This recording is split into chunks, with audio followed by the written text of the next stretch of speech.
really want to share a very fun and practical way to change your life.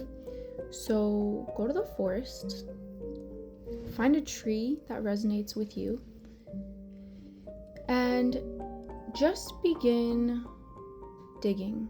Begin clearing out the base around the tree, and you'll begin to notice certain roots, and you'll begin to pull them out, and you'll begin to recognize that you are pulling out old parts of yourself.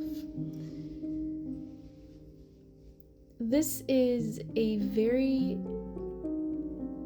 it seems so simple, but it is very, very effective.